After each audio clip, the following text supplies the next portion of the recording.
Ibu-ibu, pada pertemuan kali ini kita akan belajar bersama mengenai menjadi orang tua yang lebih baik ya Bu. Baik Pak. Nah, kira-kira kenapa sih Bu kita harus menjadi orang tua yang lebih baik?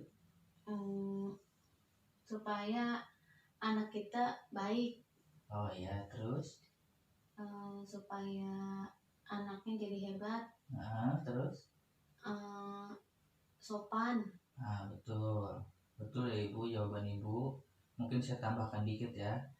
Agar anak kita menjadi hebat, sukses, dan berguna bagi bangsa dan negara. Baik. Oke. Nah, sekarang kita akan sama-sama belajar mengenai sikap dan perilaku orang tua terhadap anak ya Bu. Baik Pak. Nah, di sini saya meminta ibu-ibu untuk membuat kelompok kecil yang satu kelompoknya itu terdiri dari 3 orang. Monggo dibuat dulu Bu kelompoknya. Ya. Sudah Ibu membuat kelompoknya Bu? Sudah Pak. Oh, baik.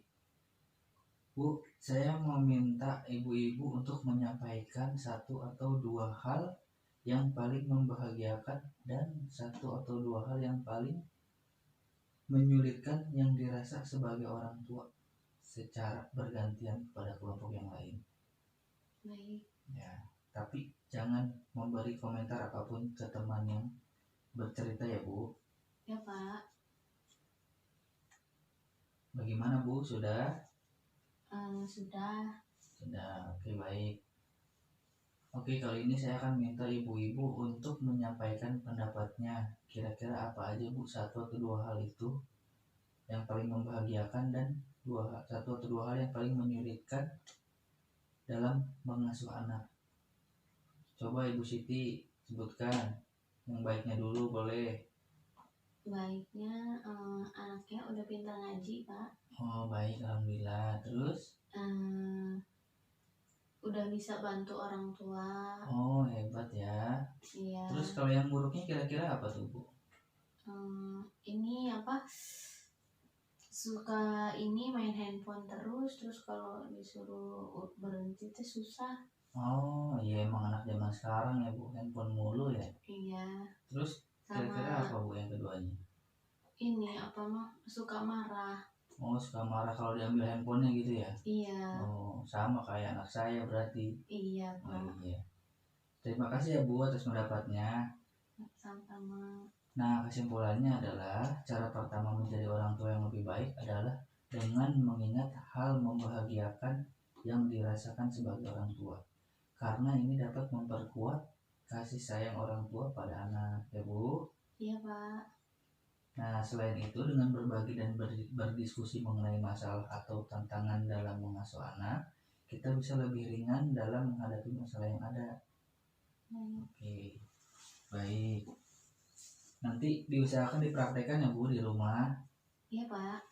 Untuk selalu mengingat hal yang menyenangkan yang dirasa sebagai orang tua dan berbagi kesulitan yang dihadapi sebagai orang tua dengan pasangan ibu tentunya. Iya. Ya. Janji ya Bu dipraktekkan di rumah. Iya Pak. Oke. Nah, untuk selanjutnya kita akan belajar topik selanjutnya yaitu memahami pentingnya menyamakan perkataan dan perbuatan sebagai orang tua. Ayo ibu-ibu kita berdiri. Nah, ibu-ibu nanti kita mau bermain terbalik namanya Bu. Bermain terbalik. Jadi ibu nanti kalau misalkan saya bilang kepala, ibu pegang kepalanya. Kalau misalkan saya pegang pundak, ibu pegang pundak. Kalau misalkan saya pegang lutut, ibu pegang lutut. Kalau misalkan saya pegang kaki, ibu pegang kaki ya Bu. Pokoknya ikuti perkataan saya. Baik Bu? Baik Pak. Oke, baik kita mulai ya Bu. Ya.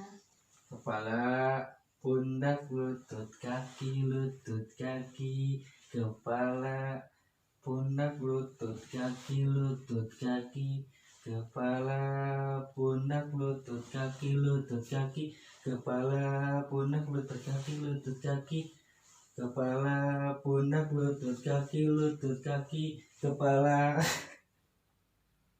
kepala. Oh. Ayo kita ulang lagi Bu. Aduh, capek juga ya, Bu. Kalau Bapak bilang kepala, saya pegang kepala. Oh, nanti saya jelaskan hukumnya. Hmm. Nah, baik, kita ulang sekali lagi, Bu. Kepala, pundak, lutut, kaki, lutut, kaki. Kepala, pundak, lutut, kaki, lutut, kaki. Kepala, pundak, lutut, kaki, lutut, kaki. Kepala, pundak, lutut, kaki, lutut, kaki. Kaki.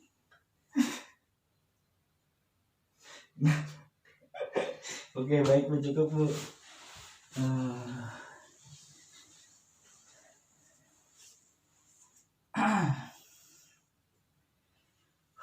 Gerah ya, Bu ya. Gerah.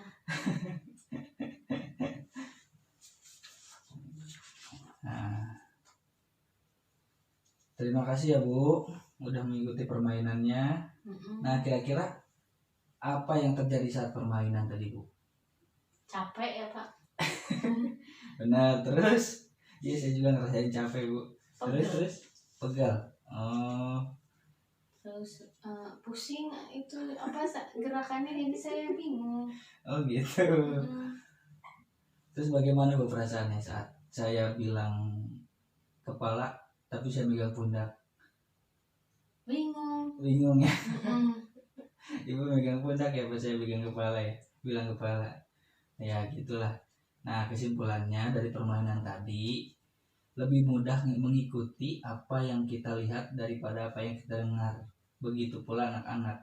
Anak-anak akan cenderung mencontoh atau meniru perbuatan orang tua daripada mendengar perkataan orang tua. Nah, maka dari itu kita sebagai orang tua harus selalu memberikan contoh sikap dan perilaku yang baik kepada anak, ya, Bu. Iya, Pak. Nah, itu pun menjadi cara kedua menjadi orang tua yang lebih baik adalah harus sejalan antara perkataan dan perbuatan. Nah, misalkan contoh, ibu menyuruh anak gosok gigi sebelum tidur. Nah, ibu juga harus melakukan hal tersebut supaya anak juga mengikuti gitu. Paham ya, Bu? Paham. Oke. Nah, nanti saya minta dipraktikkan di rumah ya, Bu. Baik. Untuk menjaga tutur kata dan perilaku karena akan dicontoh oleh anak dan selalu bertindak sesuai perkataan. Baik, Pak.